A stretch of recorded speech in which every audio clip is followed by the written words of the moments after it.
사울이 다윗을 죽이려고 하니까 다윗이 밤에 창문으로 이렇게 줄을 달아서 도망을 갑니다. 밤에 도망을 가는데 어디로 가는가?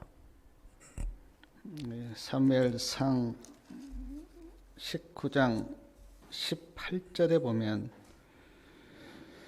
사무엘이 있는 라마로 도망을 갑니다.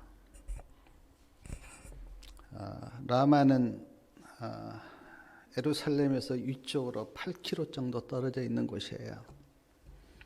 그 라마로 다윗이 도망을 가요.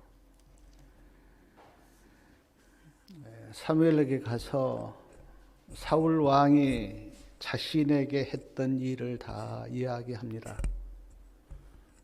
어떻게 죽이려고 했고 또 그동안 창을 던지고 어떻게 했다고 하는 이야기를 다윗이 사무엘에게 다 이야기를 해요.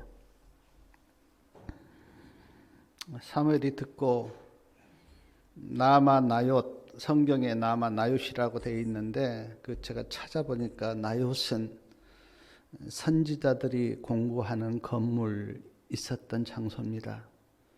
그 나마 나옅에 다윗을 있게 합니다.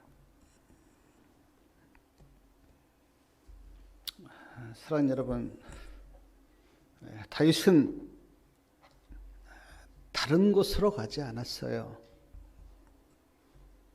선지자고 영적 지도자인 사무엘에게 찾아갔는데, 성도님들은 힘들고 어려울 때 누구를 찾아가십니까?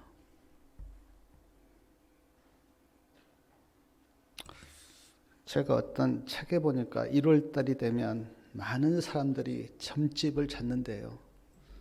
그리고 무당을 찾아가서 또 1년의 운세를 그렇게 본다고 하는데,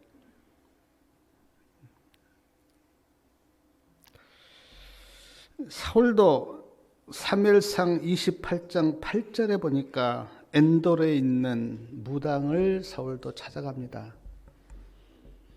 이때 사울의 마음이 굉장히 불안했어요. 근데 하나님을 찾지 않아요. 무당을 찾아갑니다. 무당을 찾아가서 사무엘이 그때 돌아가셨는데 사무엘을 불러오라고 무당한테 사울이 그렇게 이야기를 해요.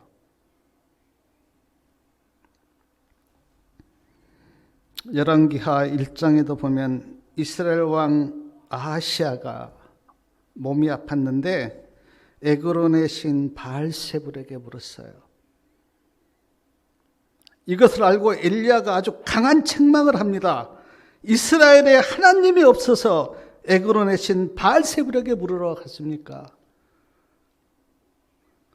내가 올라간 침상에서 내려오지 못하고 죽을 것이다. 선지자가 그런 책망을 합니다. 아모스 선지자는 아모스 5장 5절부터 6절까지 말씀하기를 베델을 찾지 말라. 그때 베델에 그 우상이 있었거든요. 베델 찾지 말라. 길갈로도 가지 말라. 브엘세바로도 가지 말라. 길갈로 가면 사로잡혀 죽을 것이고 베델로 가면 허무하게 될 것이다. 그러면서 이야기하기를 여호와를 찾으라. 그러면 살리라. 여호와를 찾으라고. 그러면 살 것이라고. 우리가 살다 보면 힘들고 어려움을 다 만나는데 그때 하나님을 찾고 말씀을 찾고 영적 지도자를 찾아가면 하나님께서 길을 여시잖아요. 마치 다윗이 사무엘을 찾아간 것처럼.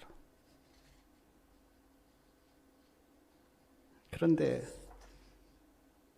막상 우리가 어려움을 당하면 누가 나를 도와줄 것이 없는지 사람을 찾을 때가 많고 물질을 의지할 때가 많고,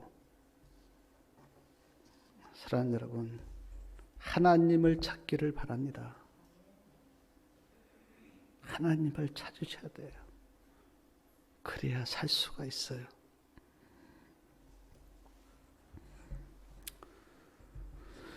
사무엘상 19장 20절에 보면 다윗이 라마에 있다는 소식을 사울왕이 듣습니다. 꼭 이런 소식을 이렇게 알려준 사람이 있잖아요. 다윗이 라마에 있습니다. 그 소식을 사울왕이 들어요. 그리고 신하들을 라마로 보냅니다. 다윗을 붙잡아서 기부하러 오라고. 신하들을 사무엘에게 보냈는데, 신하들이 라마에 갔는데 하나님의 신이 그들에게 임해버려요. 그리고 그들이 예언을 합니다. 다윗을 붙잡아서 올 마음이 없어졌어요. 그래서 그냥 왔어요. 사울이 이제 화가 난 겁니다. 그리고 또 다른 신하들을 보내요. 그들도 라마에 갔는데 그들도 하나님의 신이 임해서 예언을 하고 그냥 온 거예요. 세 번째 또 다른 신하들을 보냅니다. 근데 그들도 하나님의 신이 임해서 그냥 예언을 하고 그냥 왔어요. 사무엘상 19장 22절에 보니까 사울이 분노하면서 직접 라마 나요스로 갑니다. 근데 사울에게도 하나님의 신이 임해버려요.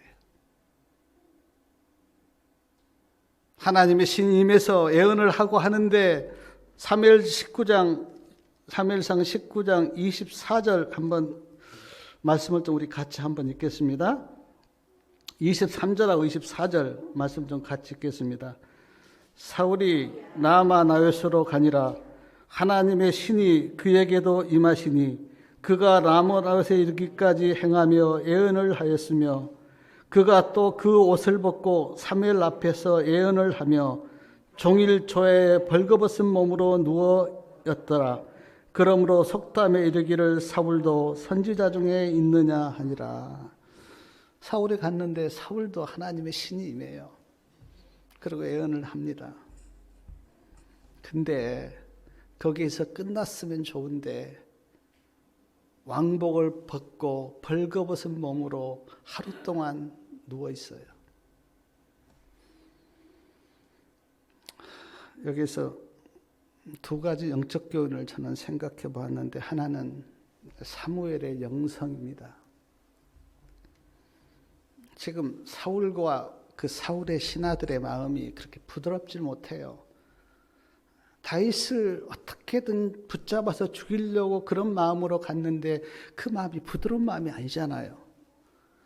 근데 3번을 보냈는데 3번 다 사무엘 앞에서 그들이 하나님의 신이 임하고, 사울까지도 갔는데 사울도 하나님의 신이 임하는, 이걸 보면서 사무엘의 영성에 대해서 제가 생각해 봤어요. 우리가 기독교 역사를 보면 마틴 루터나 존 칼빈이나 요한 웨슬러나 그때 그 하나님의 성령이 충만하게 임해서 어떤 영적 부흥을 크게 일으켰던 사람들 아닙니까?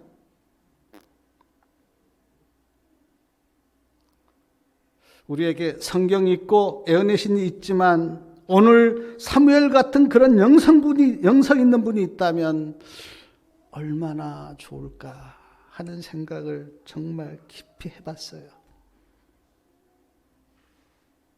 우리에게도 사무엘 같은 그런 영성 있는 분이 필요한데, 누구든지 그 앞에 가면 하나님의 신이 임하고 예언을 하고 성령 충만하게 되는 영성 있는 사무엘 같은 그런 분이 오늘 우리에게도 필요한데,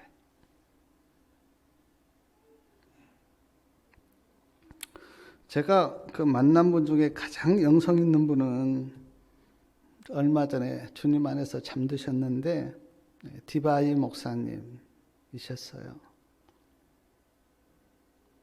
저는 그분 앞에 이렇게 딱 서면 그분의 그 인자하신 모습, 그리고 그분이 이렇게 말씀하실 때 그 억양, 그런 거 보면요, 진짜 은혜가 돼요.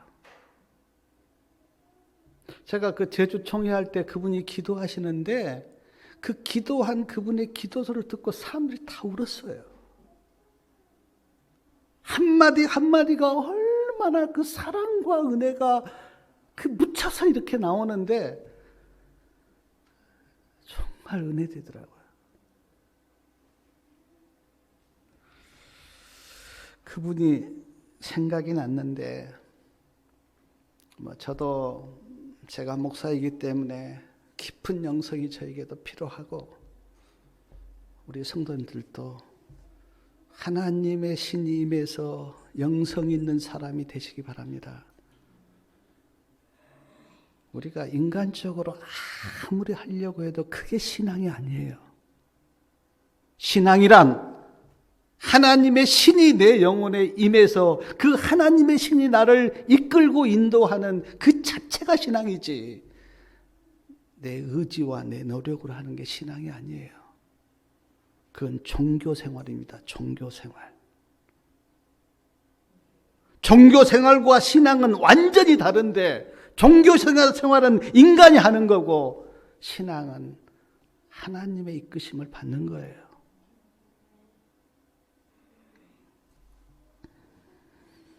제가 이 사무엘을 생각하면서 얼마나 부러운지, 사람을 그 앞에 보냈다 하면 그에게 하나님의 신이 임한 거예요. 그래서 기도했습니다. 우리 교회도 그런 영성 있는 분이 있도록 주님 축복해 달라고.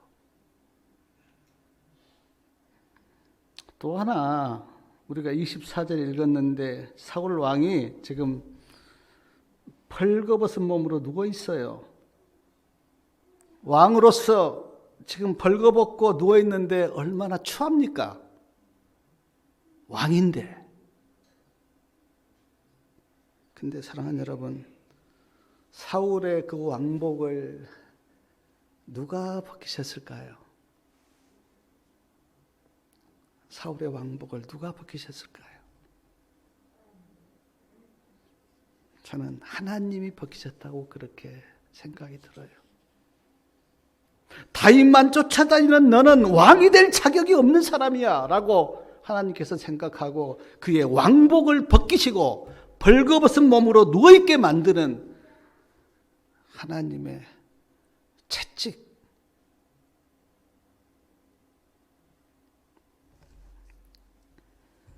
말씀을 보면 사무엘상 15장 26절에 사무엘이 사울에게 이미 말했어요. 여호와께서 왕을 버리셨나이다. 사울이 그 소리 들었어요. 연인들이 노래 부르는 소리도 사울이 들었습니다. 사울은 천천히고 다윗은 만만이다. 그래도 깨닫지를 못한 거예요, 사울이. 그래서 결국 라마에서 그의 왕복을 벗기시는 하나님. 그래도 사울은 못 깨닫죠. 하나님께서 보실 때 얼마나 그렇게 사무엘을 통해서 이야기하고 여인들을 통해서 말을 하고 왕복까지 벗겼는데 깨닫지 못하는 사울을 보실 때 하나님의 마음이 얼마나 답답하실까. 시편에 보면 깨닫지 못한 자는 짐승 같다 그렇게 이야기했는데, 짐승처럼 말해도 깨닫지 못하고 그래서 왕복까지 벗기셨는데도 깨닫지 못하는 사울의 모습을 볼 때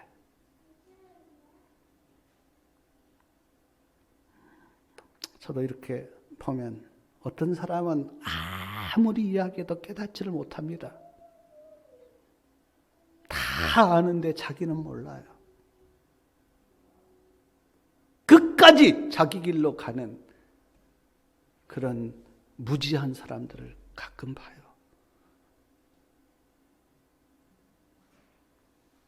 그런 사람들을 성경에는 짐승 같다 그랬습니다. 짐승 같다.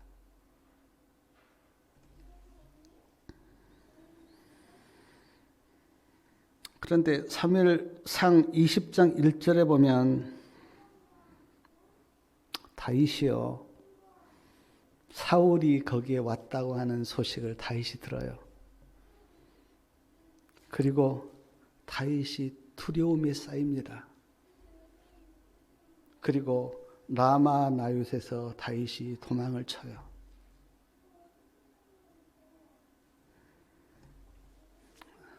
제가 그 대목을 이렇게 말씀해서 보면서 매우 안타까웠어요.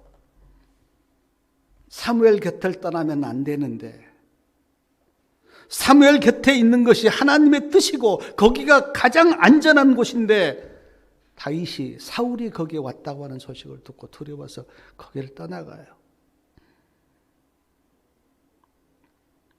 골리앗 앞에서도 두려워하지 않았던 다윗이 왜 지금은 이렇게 두려워할까? 참 안타까웠습니다. 사랑하는 여러분, 우리도 믿음으로 행할 때가 있고 믿음으로 행하지 못할 때가 우리에게도 있죠. 다윗도 인간이기에 믿음으로 행할 때가 있고 믿음으로 행하지 못할 때가 있어요. 그렇게 담대하게 하나님을 붙들고 골리앗을 이겼던 다윗도 지금은 사울 앞에서 두려워서 라마 나윳을 떠나가요.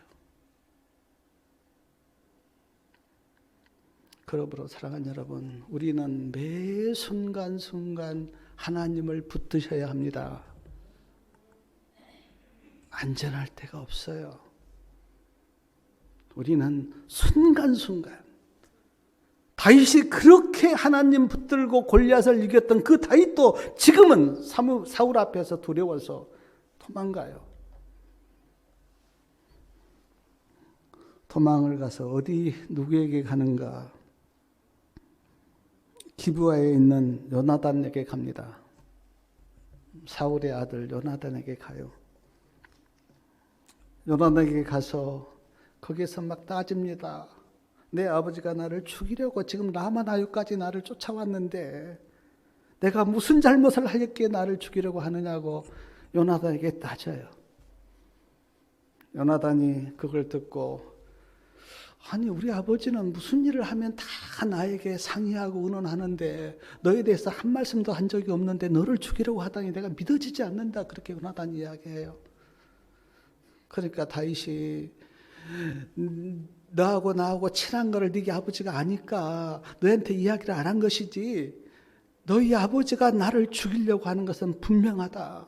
나는 지금 죽음 앞에 있다. 성경에 보니까 나와 죽음 사이는 한 발짝밖에 없다. 그렇게 다윗이 이야기해요. 요나단이 다윗에게 말합니다. 내가 원하는 것이 무엇이냐? 내가 도와줄 거다. 그러니까 다윗이 이렇게 이야기합니다. 내일은 월삭인데, 아마 월삭은 왕하고 식사를 같이 하는 그런 날인가 봐요. 월삭인데 나는 내 고향 베들레헴으로 가서 가족과 함께 매년제 제사를 드리고 오겠다. 제사를 드리고 와서 에셀바위 곁에 숨어 있을 테니까 아버지가 나를 찾거든 가족과 함께 매년제 제사를 드리러 고향 베들레헴으로 갔다고 이야기해라. 그때 아버지가 그래 잘 갔다 그렇게 이야기하면 아버지가 나를 해할 마음이 없고, 아버지가 화를 내면 아버지가 나를 해할 마음이 있는 거다.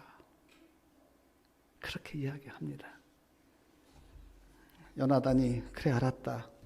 내 말대로 한번 내가 그렇게 아버지에게 이야기해 볼 테니까 아버지의 반응을 보고 너에게 알려주겠다. 다윗이 묻습니다. 어떻게 알려줄 것인가? 요나단이 이렇게 얘기해요. 네가 베들레헴 갔다 와서 에셀바위 곁에 숨어 있으면 내가 활 연습을 한 것처럼 활을 내가 3개를 쏠 거다. 그리고 소년에게 활을 주소라고 그렇게 내가 시킬 건데, 내가 그 소년에게 화살이 뒤에 있다고 하면 아버지가 너를 죽일 마음이 없는 것이니까 평안하게 그렇게 나오고, 화살이 앞에 있다고 하면 아버지가 너를 죽일 마음이 있으니까 여기서 떠나라. 그렇게 약속을 합니다. 그렇게 약속을 하고 다윗이 베들레헴으로 갔어요. 그리고 매년제 제사를 가족과 함께 드리고 와서 에셀 바위 곁에 숨어 있어요. 첫날에는 다윗이 그 왕의 식사 자리에 가지 않았는데 왕이 묻지 않았습니다. 둘째 날 다윗이 가지 않으니까 사울 왕이 요나단에게 물어요. 왜 다윗은 여기 오지 않느냐? 다윗에게 무슨 일이 있느냐? 그렇게 물으니까 요나단이 다윗은요 베들레헴에 가족과 함께 매년제 제사를 드리러 갔습니다. 내가 그냥 갔다 오라고 그렇게 허락했습니다. 그렇게 하니까 사울이 얼마나 분노하면서 어떤 이야기를 하냐면요. 사무엘상 20장 30절부터 한번 말씀 좀 한번 보겠습니다. 30절부터 31절까지 말씀 좀 우리 같이 읽겠습니다. 사울이 요나단에게 노를 바라고 그에게 이르되 패적 무도그 계집의 소생아 내가 이새의 아들을 택한 것이 내 수치와 내 어미의 벌거벗은 수치됨을 내가 어찌 알지 못하냐. 이새의 아들이 땅에 사는 동안은 너와 내 나라가 든든히 서지 못하리라. 그런즉 이제 보내어 그를 내게로 끌어오라. 그는 죽어야 할 자니라. 분노하면서 요나단에게 너 패정무도한 계집의 소생아, 다윗이 너와 친한 것이 너의 수치고 너를 낳은 어머니의 수치인 것을 내가 알지 못하느냐. 다윗이 살아있는 동안은 너도 안전하지 못하고 네 나라도 안전하지 못하니까 끌어오라. 그는 죽어야 한다. 요나단이 이 말을 듣고 또 아버지에게 따집니다. 아버지, 다윗이 뭘 잘못했습니까? 다윗이 뭘 잘못했길래 그렇게 다윗을 죽이려고 합니까? 라고 따지니까 성경에 보니까 사울이요, 33절에 보니까 사울이 요나단에게 단창을 던져 치려한지라. 자기 아들에게 또 창을 이렇게 던진 거예요.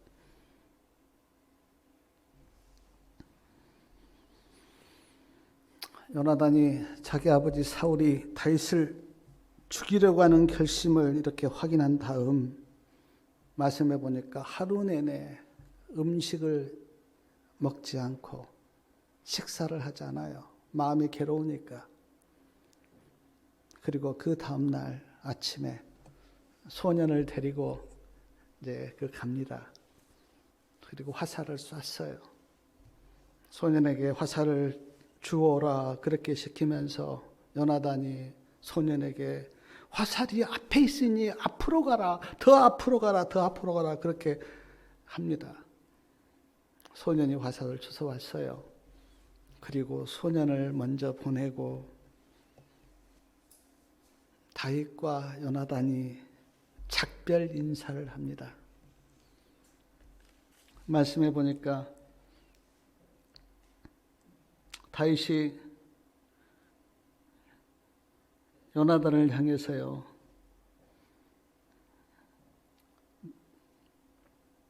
(41절이요) 사무엘상 20장 41절 42절 말씀 좀 우리 같이 한번 읽겠습니다.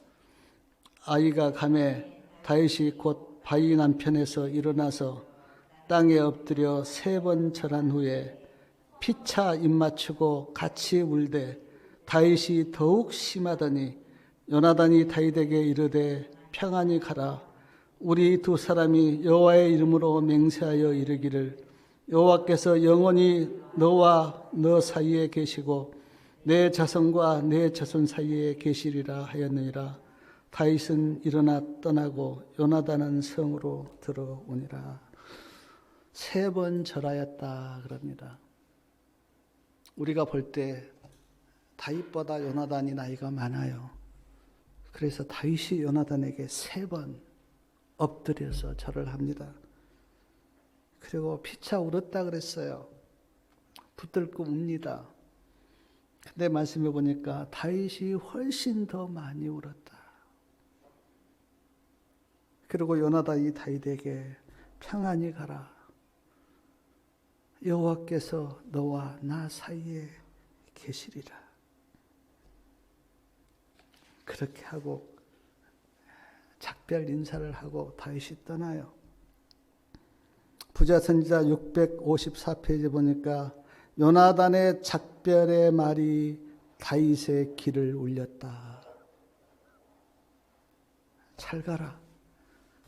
하나님이 너와 함께 계시기를 원한다. 라고 하는 그 요나단의 작별의 말이 다윗의 귀를 울렸다. 얼마나 슬픈 장면인지 모르겠어요. 아버지 사울 때문에 억지로 헤어져야만 하였던 다윗과 요나단. 그런데 제가 이 대목을 이렇게 깊이 묵상하면서 인생을 생각해 봤어요. 참 인생이 사는데 인생이란 만남과 헤어짐의 연속이 아닌가. 제가 제 자신의 어떤 생애를 돌아볼 때 저도 많은 사람과 만나고 헤어졌는데 제 자신을 돌아보면서 나와 만나고 헤어졌던 그 사람들이 나를 어떻게 기억하고 있을까 제가 돌아봤어요. 나와 만나고 헤어졌던 그 사람들이 나를 어떻게 기억하고 있을까? 그렇게 생각해 보니까 참 많은 후회와 또 많은 부끄러움이 들더라고요. 믿음의 사람, 하나님의 사람, 그렇게 기억하고 있을까? 아니면 그 사람도 뭐 보통 사람이야. 하나님을 믿는다고 하는데 그 사람 내가 만나보니까 별 사람 아니야 라고 그렇게 기억하고 있을까? 그러면서 제 마음속에 앞으로는 나와 만난 사람들에게 내가 저 사람은 믿음의 사람이야 라고 기억되도록 그렇게 살아야 되겠다. 그런 생각이 들었어요.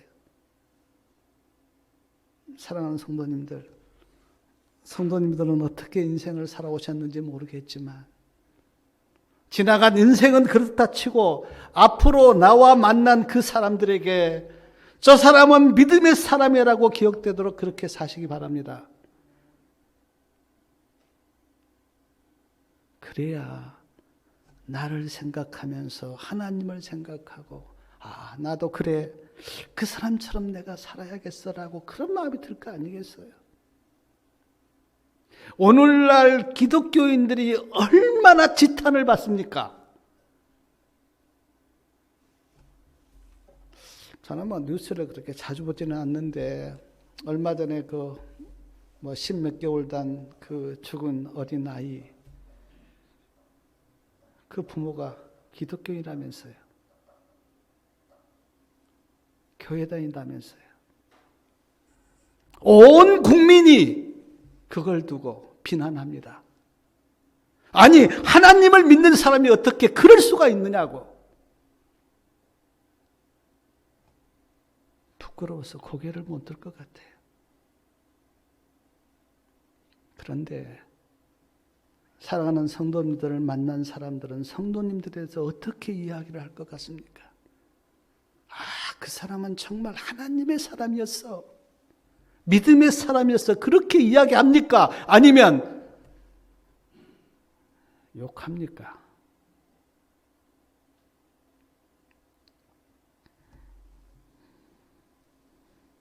저는 내 마음으로 믿음으로 산다고 하는 게 쉬운 건 아닙니다. 그러나 내 마음으로 그렇게 다짐했어요. 나를 만난 그 많은 사람들이 앞으로는 나를 믿음의 사람으로 기록되도록 그렇게 살아야 되겠다.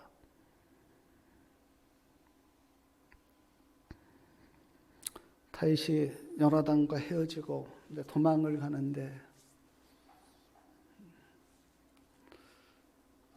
예루살렘 이제 밑으로 도망을 갔어요. 한 4km 정도 떨어진데 거기에 가면은 노비라고 하는 그런 장소가 있는데 이때 그 성막이 어디에 있었냐면 노비에 있었습니다. 성막이. 그래서 거기에 대제사장 아히멜렉이 그곳에 계셨어요. 다윗이 도망가다가 대제사장 아히멜렉을 찾아갑니다. 아히멜렉이 다윗을 보고 놀라면서 물어요. 어쩐 일로 여기 혼자 이렇게 오셨습니까? 그때 다윗이 거짓말을 하죠.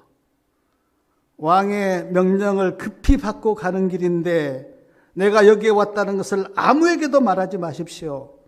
그러면서 내가 일행들을 만나러 지금 가는데 그 일행들은 다른 곳에 있습니다라고 거짓말을 합니다. 그러면서 다윗이 아히멜렉 대제사장에게 떡 5덩이를 달라 그래요. 아히멜렉이 떡이 없습니다. 아무 것이라고 달라 그럽니다. 그때 아히멜렉이 줄 것이 없고 하나님께 제사 드렸다가 그렇게 내려놓은 진설병이 있는데 뭐라 그럽니까? 부정하지 않으면 그 진설병이라도 드리겠다고 먹으라고 그렇게 이야기합니다. 그래서 다윗이 진설병을 받아서 가요. 사무엘상 21장 8절에 보니까 또 다윗이 아히멜렉에게 내가 왕의 명령을 받고 급히 오다가 보니까 칼이나 무기를 가져오지 못했는데 칼이나 무기가 있으면 달라고 그렇게 요청합니다. 아히멜렉이 다른 무기는 없고 골리앗이 썼던 칼이 지금 쌓여서 보자기에 쌓여서 에봇 뒤에 있는데 필요하면 그 칼이라도 가져가라 그래요. 그래서 다윗이 어떤 칼을 들고 가냐면 골리앗이 썼던 그 칼을 들고 다윗이 갑니다. 여기서 또 2가지 교훈을 제가 이렇게 생각해 보았는데 하나는 거짓말입니다. 거짓말. 우리가 지금 다윗이 어떤 상황인지 우리가 다 알잖아요. 지금 혼자 지금 도망가요.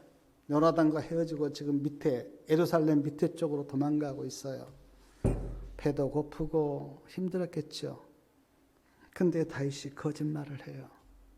왕의 명령을 받고 급히 가는 중이라고 거짓말하면서 떡을 달라 그러죠. 거짓말. 도망가는 길에 어쩔 수 없이 거짓말을 했다고 하는 것을 우리가 어느 정도 이해는 하지만 그러나 부자 선지자 656페이지에 보니까 다윗이 거짓말을 한 그것에 대해서 기록하기를 다윗이 하나님께 대한 믿음의 부족을 나타냈다. 거짓말하지 말았어야 되는데 믿음의 부족을 나타냈다. 그래서 우리가 다음에 보겠지만 이것 때문에 거기에 그 대제사장 제사장들이 다 죽는 엄청난 일이 벌어지는데 그 거짓말 때문에 그랬다는 거예요. 사실대로 분명하게 말했더라면 아히멜렉은 다윗의 생명을 보존하기 위해서 어떻게 처신하라고 그렇게 이야기하였을 것이다. 근데 다윗이 거짓말을 했다는 거예요. 그리고 그것이 믿음의 부족이었다. 하나님을 철저하게 믿지 못한 거죠. 그래서 인간적인 생각을 한 거죠.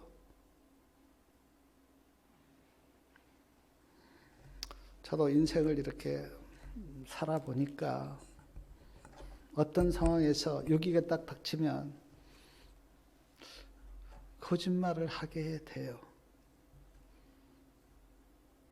저도 이렇게 과석하다가 옛날입니다. 요즘은 안 그러는데 과석하다 걸리면 꼭 거짓말했어요.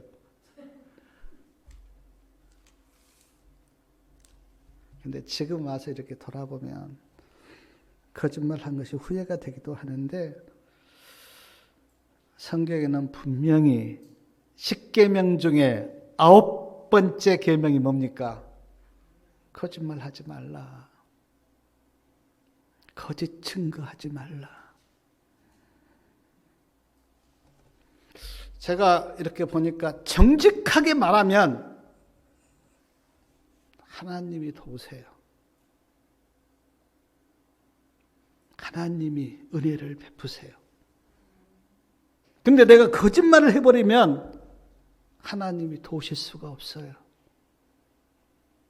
사랑하는 여러분, 어떤 상황에서 내가 그때 그 어떤 유기를 모면하려고 그렇게 거짓말하지 마시고 정직하게 말하고 하나님의 도우심을 구하기를 바랍니다. 그러면 은혜가 베풀어져요. 또 하나, 자, 진설병은요, 지금 대제사장 아히멜렉이 다윗에게 진설병을 줬어요. 진설병은 제사장들이 먹는 음식입니다.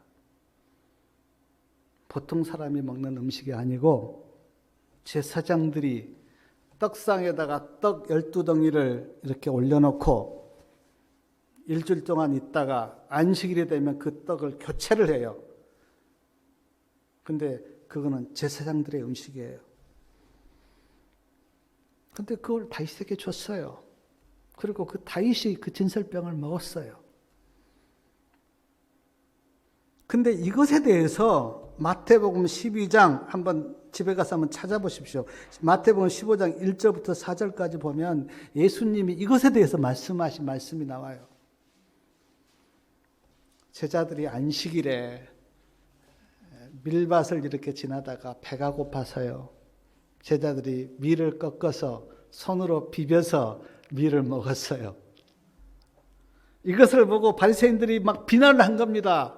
당신의 제자들이 안식일을 범했다고 그렇게 비난할 때 예수님께서 이 진설병 이야기를 한 거예요. 다윗이 먹었던 진설병 이야기를 하면서 다윗도 배가 고파서 진설병을 먹었지 않느냐. 그런데 다윗이 배가 고파서 먹을 것이 없어서 먹었던 그 진설병은 잘못된 것이 아니라고 예수님께서 그렇게 해석하신 거예요.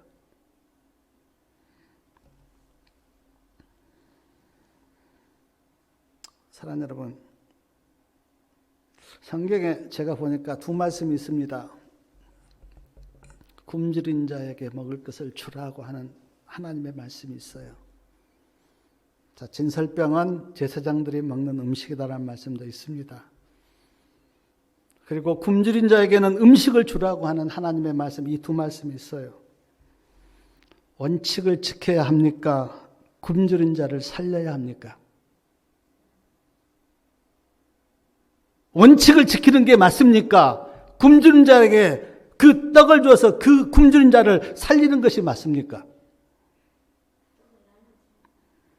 예수님께서 해석하기를 굶주린 자에게 그것을 줘서 그것을 살리는 것이 맞다. 그렇게 예수님이 해석하신 거예요. 한 가지 내가 극단적인 예를 들면, 자, 우리를 안식일에 하나님께서 안식일을 기억하여 거룩히 지키라 그렇게 말씀하셨습니다. 안식일을 지키려고 교회를 오고 있어요. 길에 어떤 사람이 쓰러져 있습니다. 안식일을 지키기 위해서 교회에 온 것이 맞습니까? 그 사람을 데리고 병원으로 간 것이 맞습니까? 이 말씀에 대한 대답도 마태복음 12장 11절하고 12절에 나오는데 예수님께서 구덩이에 빠진 양을 예로 들면서 양이 구덩이에 빠졌으면 안식일에 구해내지 않겠느냐? 사람이 양보다 얼마나 더 귀하냐? 그 이야기를 하시면서 안식일에 죽어가는 자를 살리는 것은 안식일을 범한 것이 아니라 그렇게 예수님이 해석하셨어요. 사단은 죽이는 일을 합니다. 그러나 하나님은 살리시는 일을 하세요.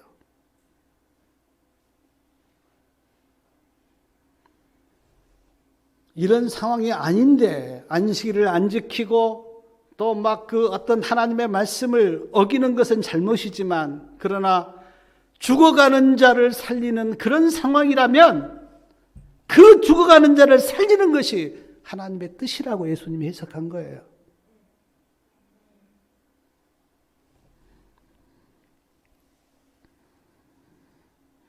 사무엘상 21장 17절에 보면 대제사장 아히멜렉이 다윗에게 이제 음식을 주고 칼을 줬잖아요. 근데 이것을 누가 봤냐면 에돔 사람 도액이 봤습니다. 사무엘 21장 7절에 나오는데 도액이 그거를 본 거예요. 도액은 거기 7절에 보니까 도액이라고 하는 그 사람은 에돔 사람이고 사울의 목자장이었더라. 근데 목자장이란 말은 사울의 그 가축을 기르는 그런 사람이었어요. 근데 이 도액이 그거를 본 겁니다. 그리고 사울 왕에게 다 일러 바친 거예요. 아니 그 대제사장 아히멜렉이 다윗에게 음식도 주고 칼도 주었어. 그렇게 다 일러 바친 거예요. 사울이 그 어떤 소식을 듣고 사울이 이제 쉽게 하면 정신이 돈 겁니다. 그리고는 그 노 땅에 있는 제사장들 다 불렀어요. 근데 제사장이 몇 명이 왔습니까? 성경에 보면 85명이 왔어요.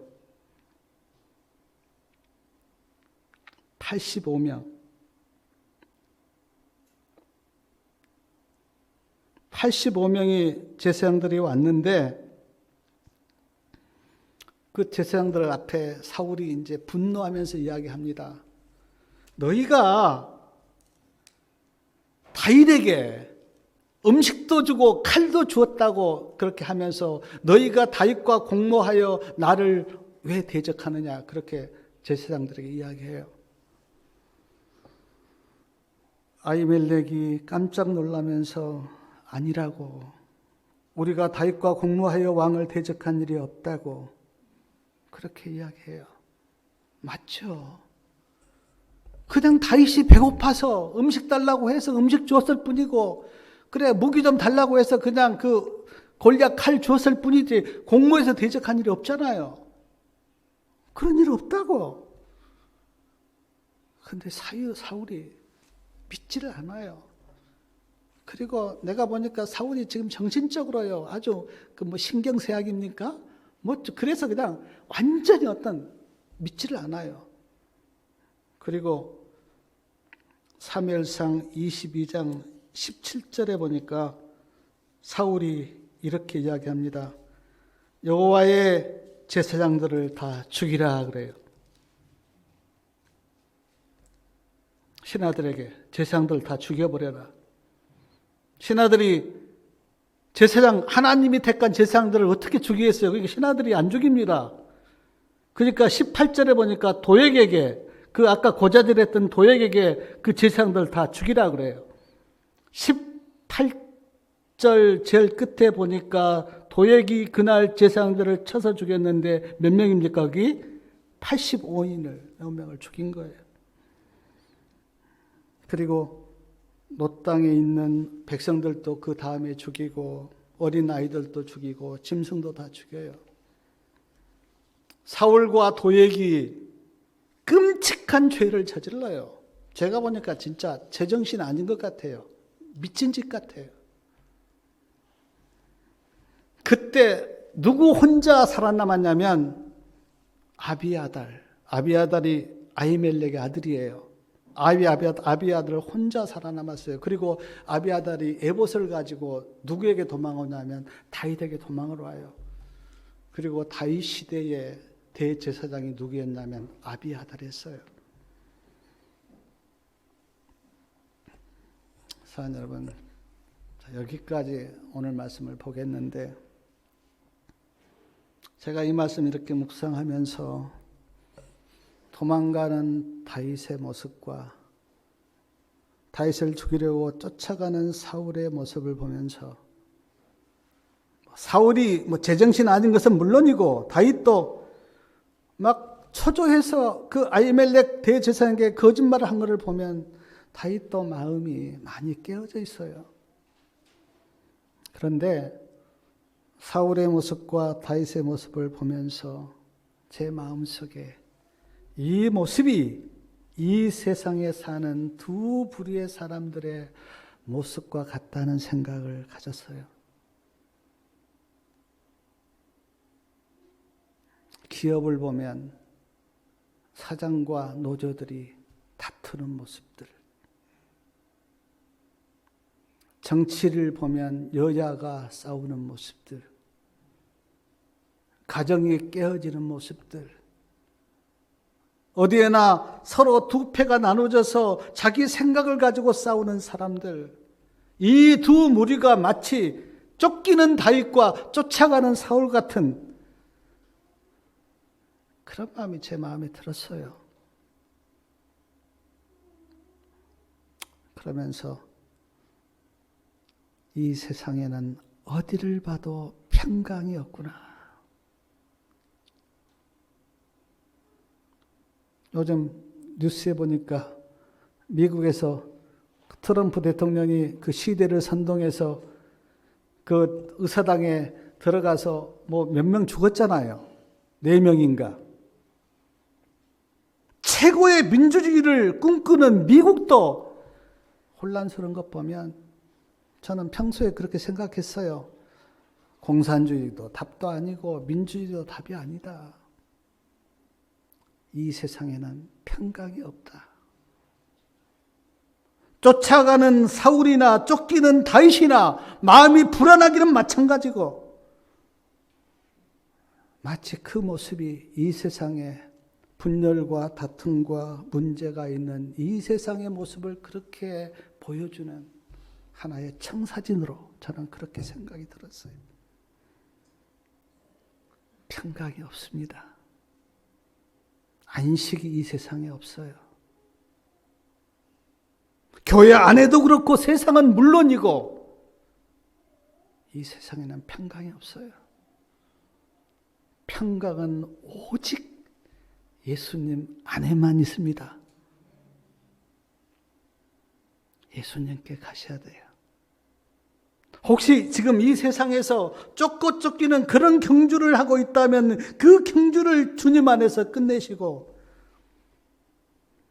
예수님 안에서 평강과 안식을 찾기를 바랍니다.